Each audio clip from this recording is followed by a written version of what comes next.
2016 Trump campaign advisor Steve Cortez and former South Carolina State Representative Bakari Sellers. Steve, there are a million ways to answer questions about polls. I can think of three right now. Number one, we don't talk about internal polls. Number two, the only poll that matters is the one on Election Day. Number three, for Donald Trump, the polls were wrong about me 4 years ago or 2 years ago. Why do I care about these now?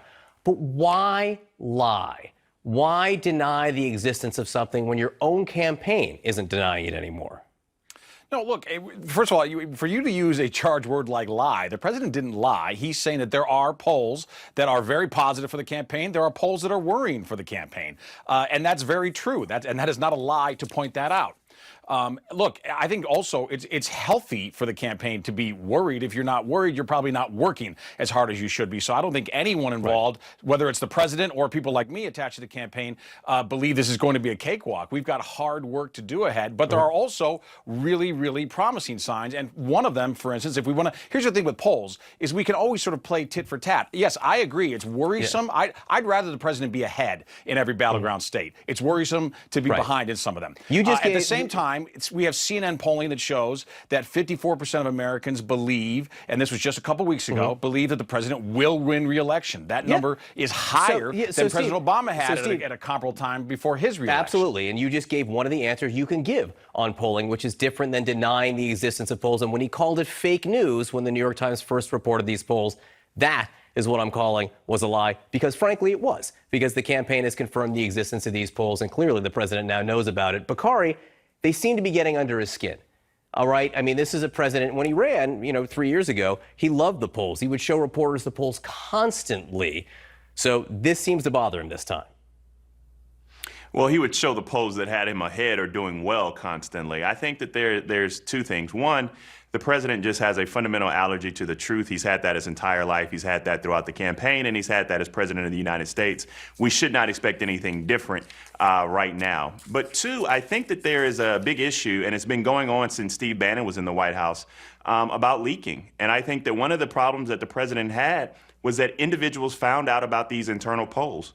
These polls are deemed to be internal because they're not supposed to be talked about on CNN with me, you, and Steve, with all due respect. And so the fact that we are having a discussion about how poorly he's doing across the country is a fundamental problem that this White House has had since Inauguration Day.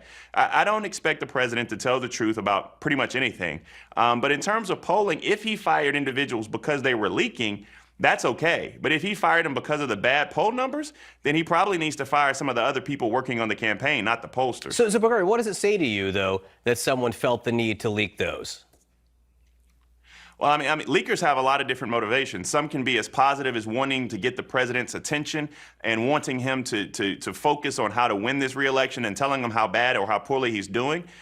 Some could just be trying to embarrass the president. I think that a lot of times you have people in this White House who are there to serve a purpose, but they see how this president behaves and acts, and this is a salvo of embarrassment. So I think that he has to figure out what that is. I have no idea. But at the end of the day, the president has work to do. Let me say this, though, to be completely honest with you and Steve and everyone.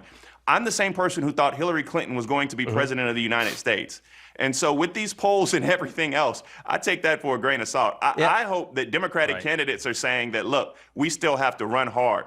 Again, that was my point. Yeah, that was. I mean, but that right there is a perfectly legitimate answer when you get a spate of polling this bad. And Steve, you can say what you want here, but I'm going to misquote Paul Begala, but he said there's two ways to run. You can either run scared or run stupid. I mean, that running scared is really the only smart way to run a campaign. Well, no, and that's why I said earlier, if we're not worried, we're not working. All right? So that's very important for this campaign. Ronald Reagan was down 10 points to Mondale at roughly this point before the 1984 election when he had an absolutely historic rout.